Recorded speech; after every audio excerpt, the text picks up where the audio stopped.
Right, so I've completely lost my mind. Probably going through a midlife crisis. Maybe I banged my head or something, but I've got an urge to build a Series 3. So let's do it.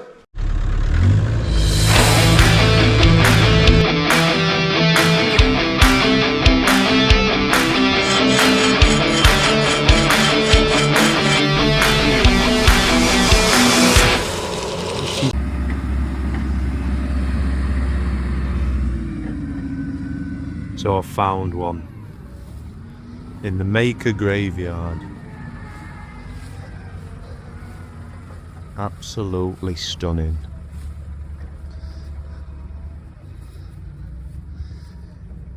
She's a peach.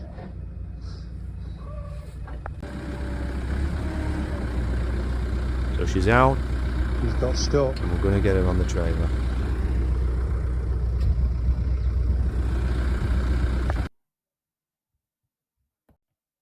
So there's no messing about. Brand new chassis from Marsland, powder coated up. We've cracked straight on with getting it dressed up. So we had a lot of this stuff in stock already, and we used loads of Brian Bush from Design Development's kit. We've got his disc brake conversion kit, CV kit. We've got his drive flanges on. Springs are from Jones Springs.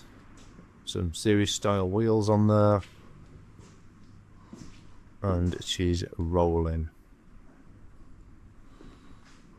So the whole purpose behind this project is to bring the thing a little bit more refined. So these are the diffs we're putting in. ATBs.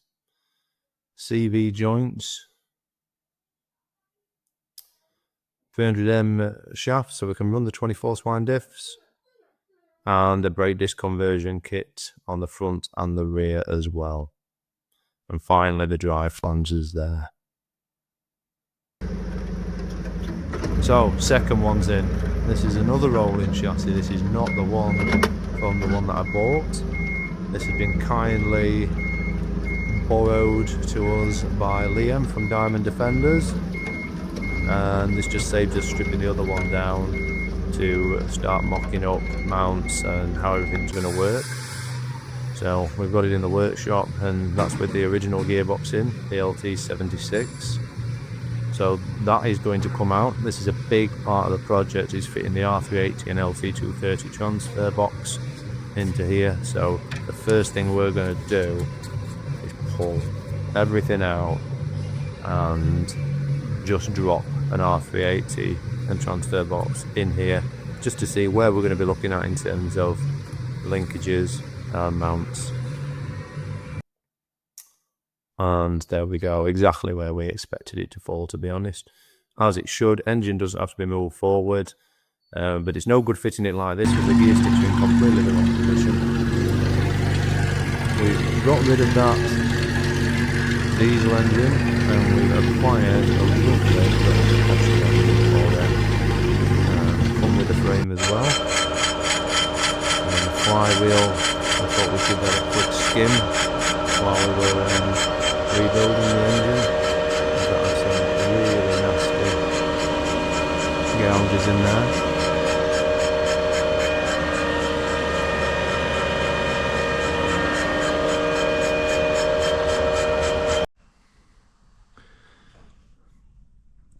So we can use a 300 TDI clutch because that's got the right spline count for the gearbox, and go straight up to the flywheel.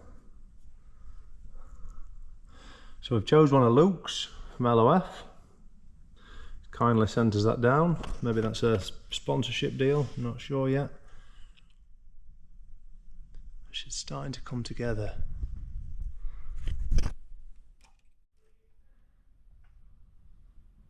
Looking rather pretty. So it's time to start building the top remote. And this is going to bring the gear sticks forward and sit in the right position for where they would with the series tunnel. So we've literally just grabbed a a slab of billet aluminium, and we're just shaving some material off of it. We're just going to make a top remote extended by 100mm just to bring those gear sticks into the right position. We're not working to any particular drawing here. We've just copied the dimensions and from the original R380 top remote, and we're just going to start bolting bits together and see how we can get this to work. Some lovely shavings there. But it won't look anything like this when it's done. This is just roughing it out. These will be nice cast, proper remotes on the top when we've proved it all. And there she is, loosely bolted on, engine dressed, ready for a transfer box and ready for us to fit it. Now it was at this point we realised something wasn't quite right.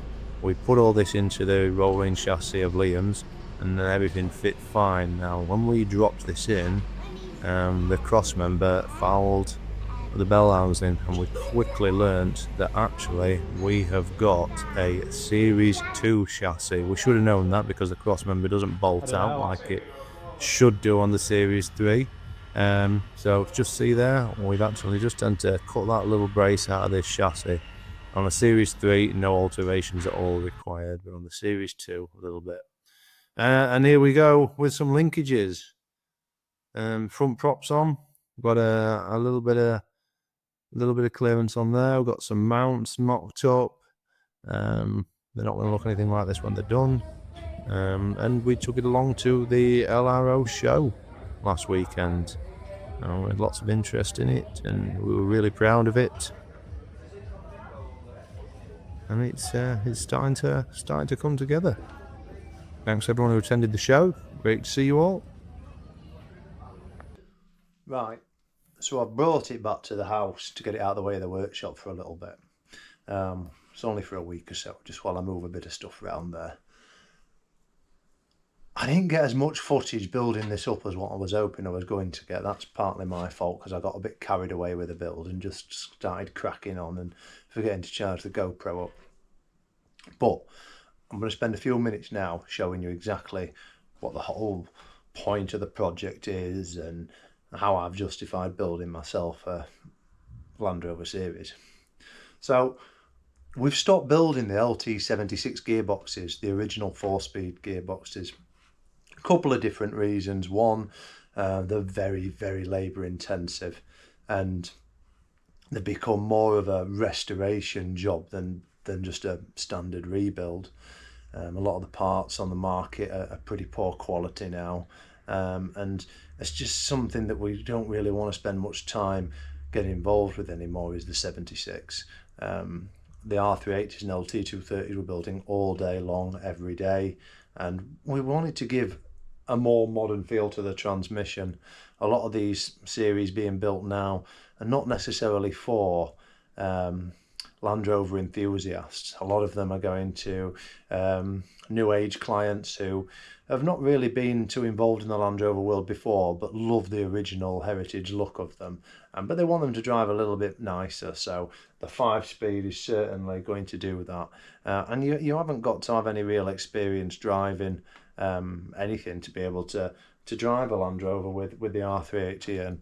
And as with the 76, the 4-speed, you really got to know how to drive them. If you've got an early one with a crash box in, you've got to use double clutching methods and really feel for the gears, and yeah, it's a little bit more involved. So putting the R380 in is massively going to refine the whole drivetrain of it. And with the LT230, that's going to give loads more options of ratios.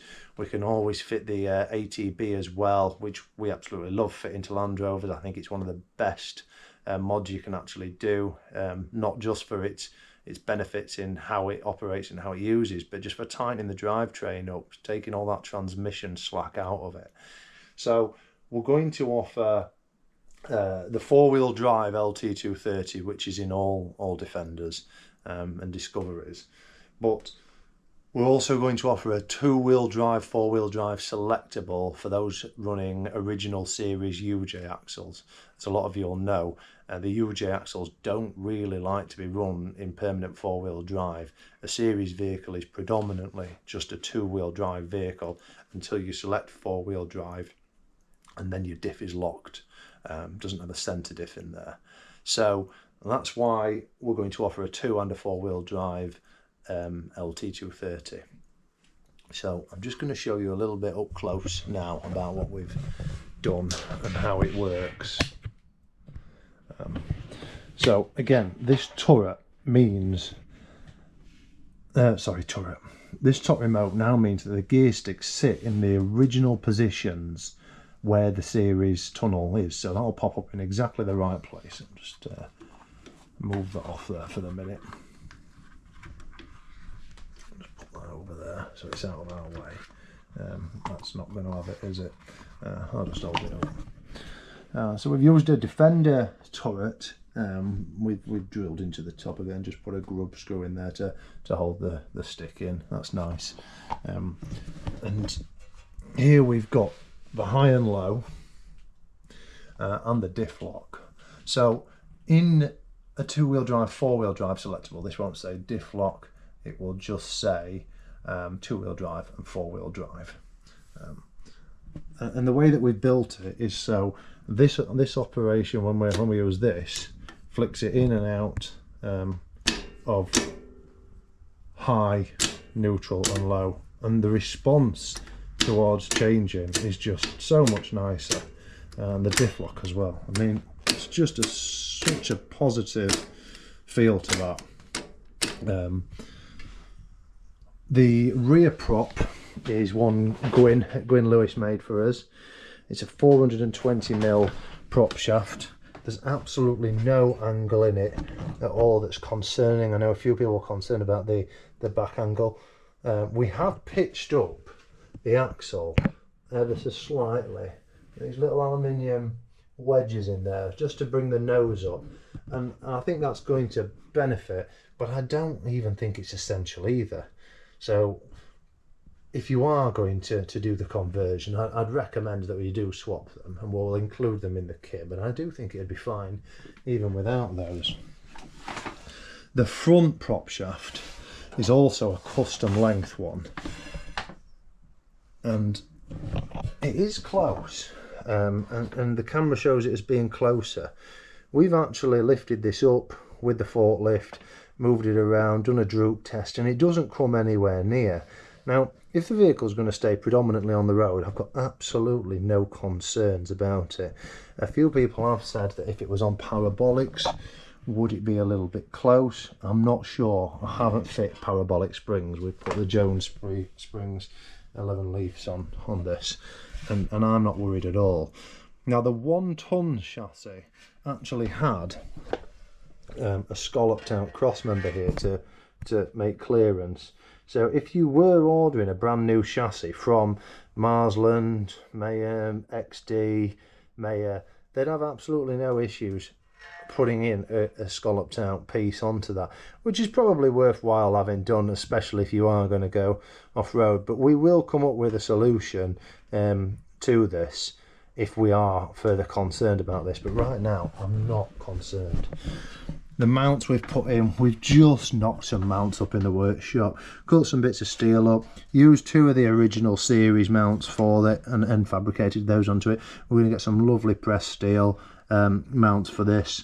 I did think about doing some billet ones, and I might do yet, but that will add towards the cost of the kit, and I do want to keep it a fairly reasonable price.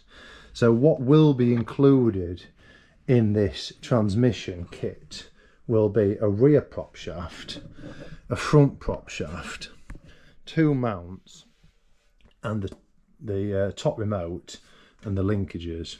Now obviously you will have to either acquire a R380 Stumpy or a LT77, that'll also work, straight swap over, and an LT230, or you can order one from us at Winchester Gears. The next thing I've got to do, and let's just look at that mount down there as well. I mean, They're not the most prettiest, but it's tidy. I'm not worried about them. The weight is sat perfectly on top of them. I think it's quite neat. It'll do the job for sure. So the next job is to order in a bulkhead, a seat box and some floor plates, and I'm just going to dry assemble all of that on here and just make sure that everything's fine in regards to the turret. I don't think we've got any issues. We've done a lot of measuring. There will have to be a slight alteration to the turret, the diff lock, because as you know in the series, the diff lock went up and down straight across. It didn't move back and forth like it does in this. But again, it's not going to be anything serious. We might even have some tunnels just pressed up and made for them. I'm not worried at all. Bell housing straight onto that gearbox. TDI clutch, no problem. I think it's going to make a really nice kit, and hopefully within a couple of weeks time I'll have some ideas on some pricing and try and get this kit available for the end of the year. So when I get the bulkhead and other bits and pieces, I'll do another video to show you all how that's fitting and working, and I'll keep you updated all along the way with this build, because it's going to be a really nice thing. Quick look around it all. It's a full CV disc brake conversion. I haven't put the calipers on yet. The rear ones are on.